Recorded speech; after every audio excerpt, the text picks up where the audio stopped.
Just ahead on American Black Journal, we'll have the story of how a 1948 photo of two baseball players hugging after a World Series victory became a symbol of racial harmony and unity. Plus, we'll tell you about an oral history project that's preserving the legacies of Detroit's women jazz artists. Don't go anywhere. American Black Journal starts right now. Across our Masco family of companies, our goal is to deliver better living possibilities and make positive changes in the neighborhoods where we live, work, and do business. Masco, a Michigan company since 1929. Support also provided by the Cynthia and Elsa Ford Fund for Journalism at Detroit PBS. The DTE Foundation is a proud sponsor of Detroit PBS. Through our giving, we are committed to meeting the needs of the communities we serve statewide to help ensure a bright and thriving future for all. Learn more at dtefoundation.com. Also brought to you by Nissan Foundation and viewers like you. Thank you.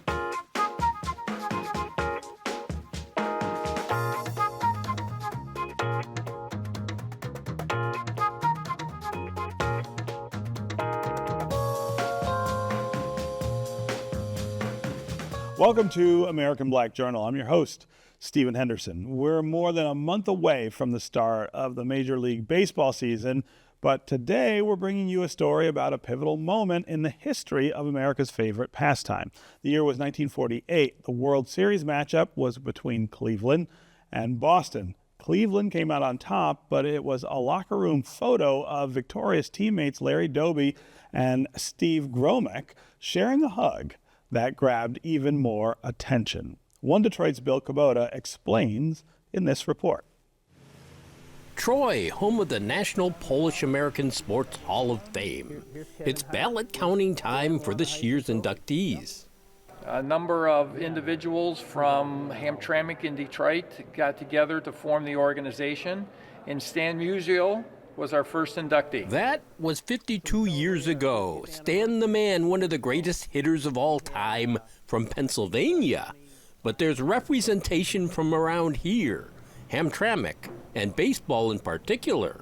Art Pinky Darris, who's considered the greatest little leaguer of all time. Art Darris, great pitcher, great hitter too. His Hamtramck team won the national championship in 1959.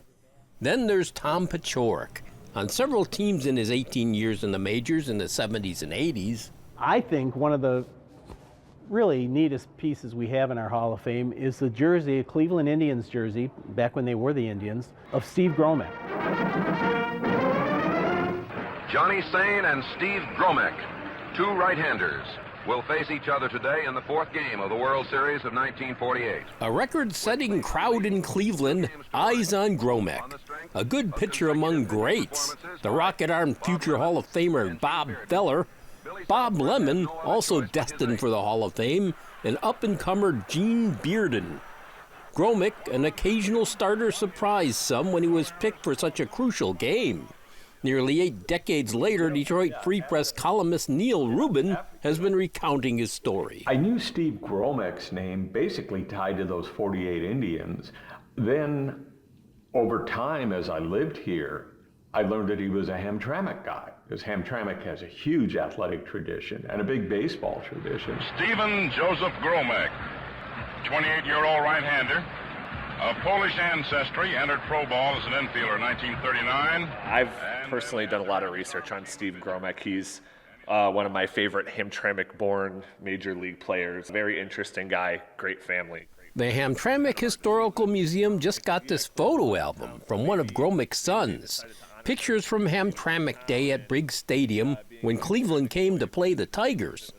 And here's a news photo with Gromek and Cleveland teammate Larry Doby. Yeah, it's such a great photo. I mean, especially for the time period and how race relations were. It's such an iconic photo. 1948, baseball had only been integrated for 2 seasons. Larry Doby was the second black man to play Major League Baseball. And Doby the first in the American League.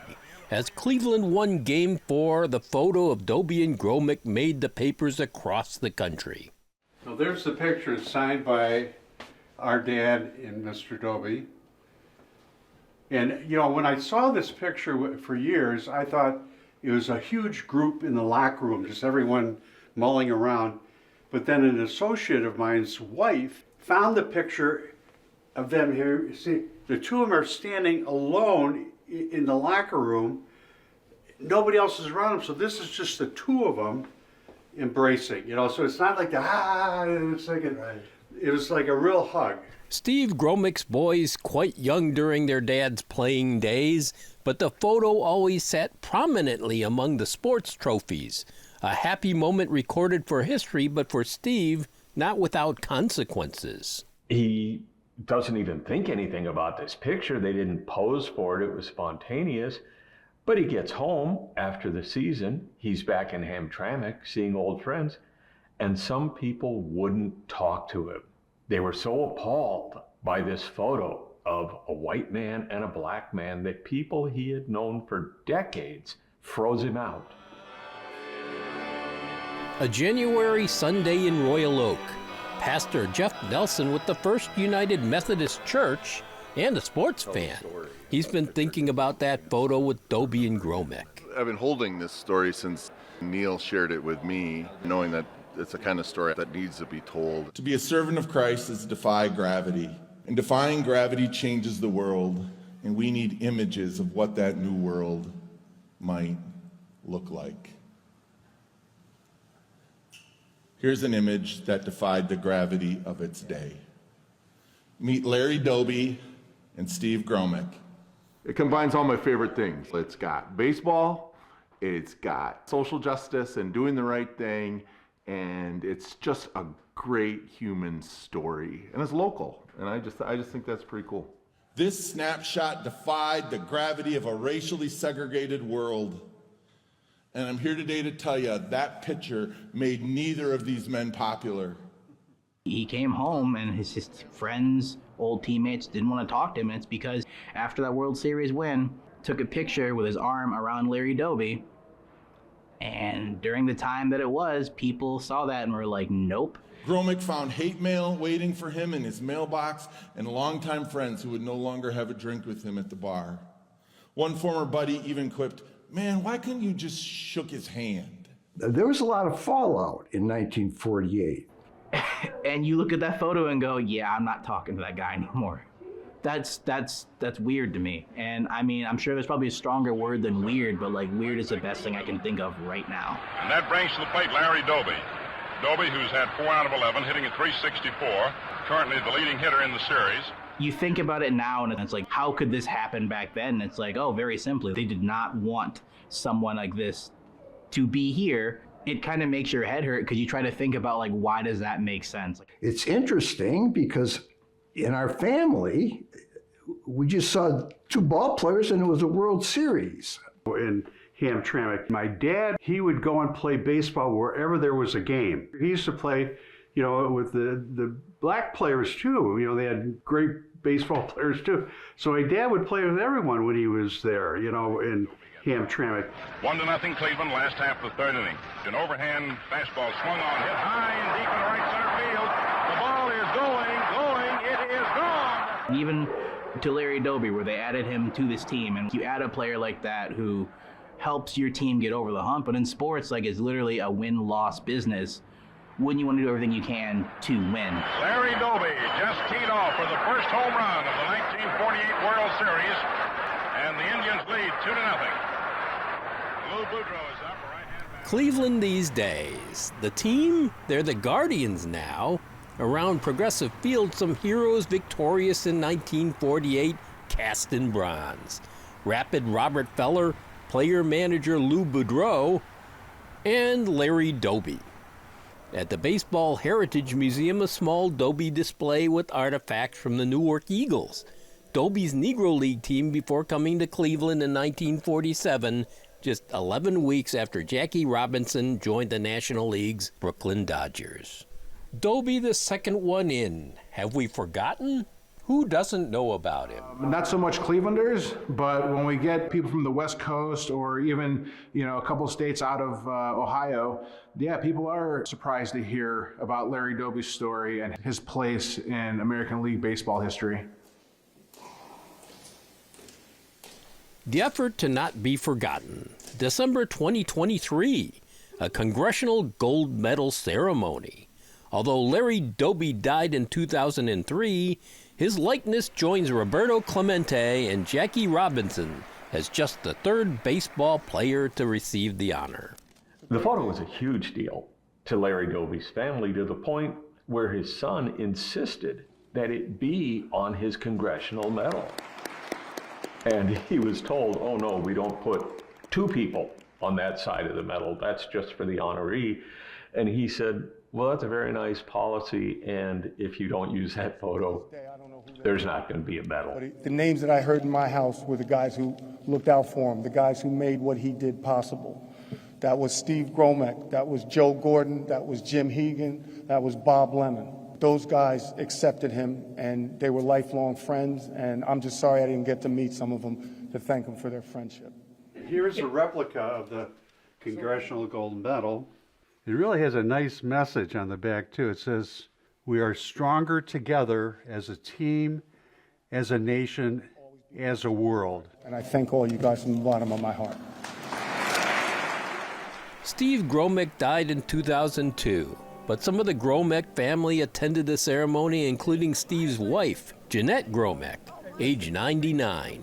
And it turned out great because my mother was still alive. And that was really... My mother was still alive, too. Huh? My mother was still alive, too. Well, no, I said my mother. I said, what about my mother? Our mother. Jeanette Gromek died last February, her husband probably not destined for the Hall of Fame in Cooperstown, but he's cast in history in a way few other ball players will ever be. In the ninth inning of the fourth World Series game of 1948, Mr. Gromek is firing the ball a lot harder and faster and more deliberately in this half inning than in any so far. The pitch, there's a drive to right field, and it goes right to Kennedy. Cleveland wins. And the margin was Larry Doby's home run.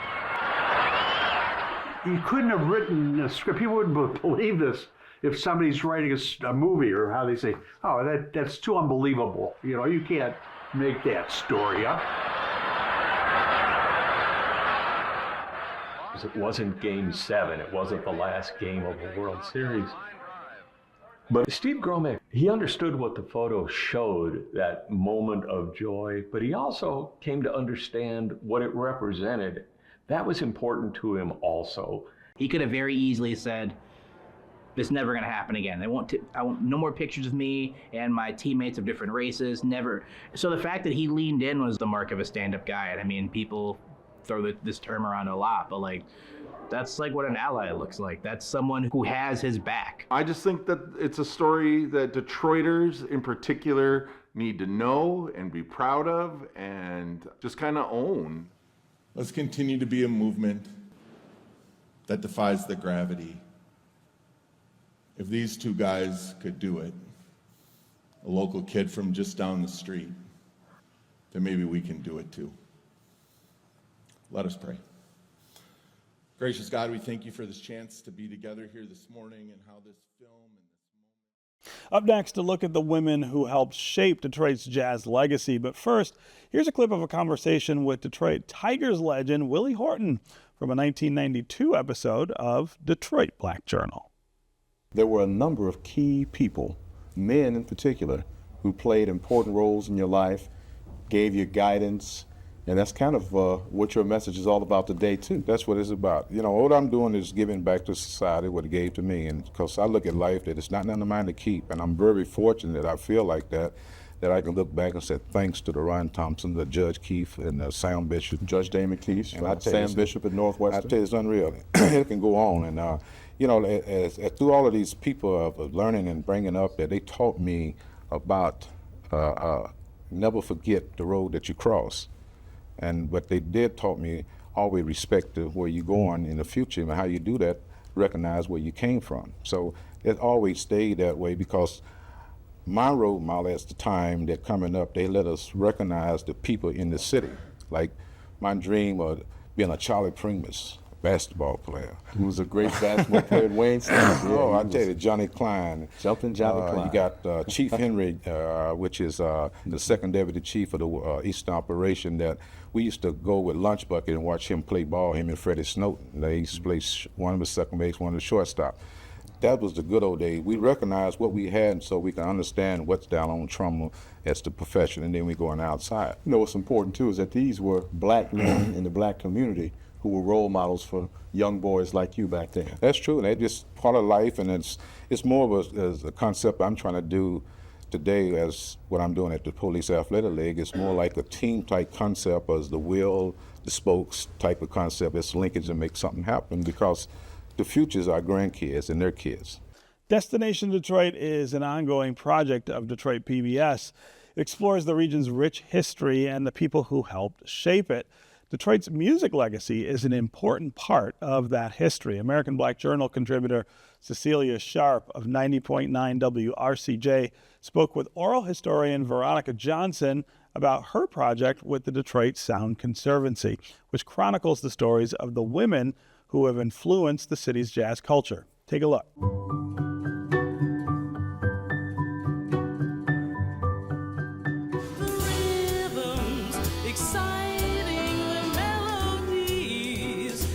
Jazz in Detroit is more than music. It's a living archive of resilience, rhythm, and roots. For generations, the city has been a magnet for jazz musicians. Now, Veronica Johnson is documenting stories of women who shaped Detroit's jazz scene and beyond, voices often left out of the spotlight. She is interviewing the musicians and sharing their stories. What sparked your interest in jazz? Well, actually, my interest in jazz goes back to college. I just became just really, I guess, enamored with the music itself, the history of it, the culture, just how important this music is to the foundation of Black American music. What inspired you to take a closer look at the women in jazz and to collect their oral histories? I started doing all this research, and then I realized, wow, who's covering the current female Detroit musicians that are out here kind of carrying on this lineage. So that's kind of what really inspired me to want to dig deeper and tell their stories. Those stories are part of the growing oral history collection in Detroit Sound Conservancy's digital archives. It was at Cuyahoga Community College where I really started getting into jazz and playing jazz because they had a program there. But it wasn't until I moved to Detroit where I started really establishing myself. So far, dozens of jazz musicians have participated in the project. I basically interview everybody from Straight Ahead, the great female jazz group from Detroit, the great drummer Gayla McKinney, Alina Moore, piano player. I've interviewed a lot of vocalists like Naima Chamberjay or Ursula Walker, Kate Patterson, Tazima Bey, great ragtime pianist. So that's just a few, but there's plenty of people I've interviewed so far.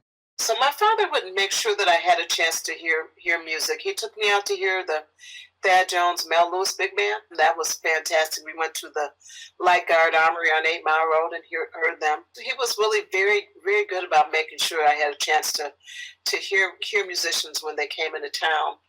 And then little by little, as I started to do a little bit more playing, Wendell and Marcus would actually, hire me for gigs when I was really quite young. And so those were my opportunities to really hone my craft and really fall in love with the music in a really big way. You partnered with the Detroit Sound Conservancy on this oral history project. How did the collaboration come together? So I've always been connected to the Detroit Sound Conservancy in some form or fashion. So when I started my oral history project several years ago, I did start off kind of going with Detroit Sound Conservancy. So now we're working to, archive and digitize these oral histories for the world to see. The public will be able to listen to them at DetroitSound.org. What made you want to kind of stay in Detroit and kind of build roots as a musician versus going out? I think it was the support that I got from the musicians in Detroit. The way that they surrounded me, especially when I had my son, they surrounded me, supported me, surrounded me with love. And when I had hard times, they were right there. They weren't like snippy and gossiping and judging and doing all of that. They were just like, we love you, we support you, how can we help? And I was just amazed at that. Partnering with Johnson on the Oral Histories is just one way the Detroit Sound Conservancy is helping preserve music history. Michelle Mamajara McKinney, Director of Collections, explains. Well, we do it especially through placekeeping. So an example would be us rehabilitating the Bluebird Inn. We do it through actual archiving and preserving, which we are taking in the collections of musicians and people who create around the music. And we make them accessible and digitize them and whatever we have to do so that people from years later can come and see, wow, this is great. This happened in Detroit. This person did that. And we create educational resources and collaborations. So that's especially going to show up when we get into the Bluebird Inn. Tell us a little bit about the Bluebird Inn. Well, the Bluebird Inn is an iconic, historic jazz club. And it's just a little neighborhood bar. And that place became a haven because at that time, it was a lot of segregation in the city of Detroit. And there were places where Black folks could go and Black folks could not go. And it was a place where you could have Sunday brunch and you could see your neighbors and you could feel safe and you could be your Black self. Unapologetically. Unapologetic, yes. Without fear. Without fear. For generations, Detroit has drawn artists from all over, some just passing through, but many staying for good. The city is also home to the world's largest free jazz festival, the Detroit Jazz Festival, drawing hundreds of thousands of attendees each year. I like the jazz scene in Detroit. It's a Detroit thing, I think, where people just uplift each other, and whatever you need, they'll show you the way. It's time for you to get up and show the world what we have in store. How did women shape the jazz culture in Detroit? They had a great impact on it. And that kind of stuff that you can hear that's toe tapping and you can sing along with it and remember the melody and be humming it to yourself, that was made more possible by women singing in jazz to me. The storytelling. All of me, why not take all of me? Can you see I'm no good without you? When we think about that Detroit sound, what is it about the sound of Detroit that makes it so unique? It still comes out of community. Actually, not even community, familyhood. That's what, to me, is what makes the communication and the mentorship and the passing things down that Detroit musicians do. It has extended worldwide. And so not only is it a sound, it's a feeling. It's a feeling of connectedness and of familyhood. And somehow that's embodied in the music.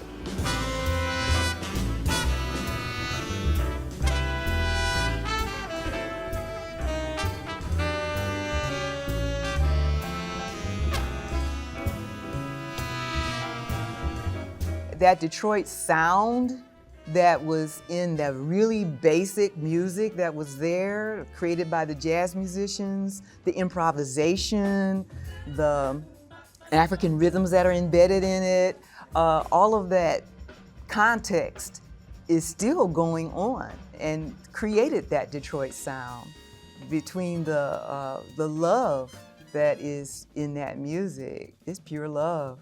What made Detroit a destination for jazz? Or was jazz the destination for the people? Detroit as a destination for musicians, it always has been because of the music that they brought as they migrated north. But at the same time, it's also about the connections.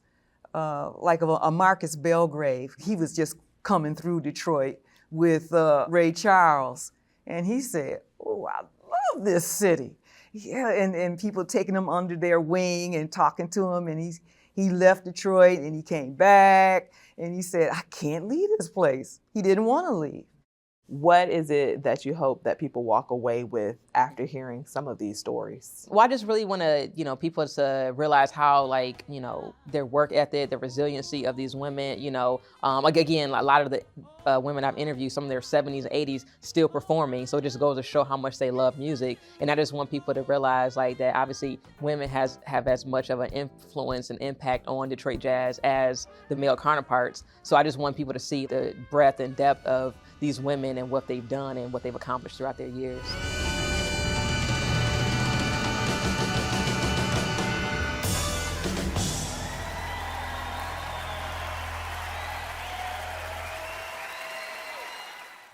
That's it for us this week. You can find out more about our guests at AmericanBlackJournal.org, and you can connect with us anytime on social media. Take care, and we'll see you next time.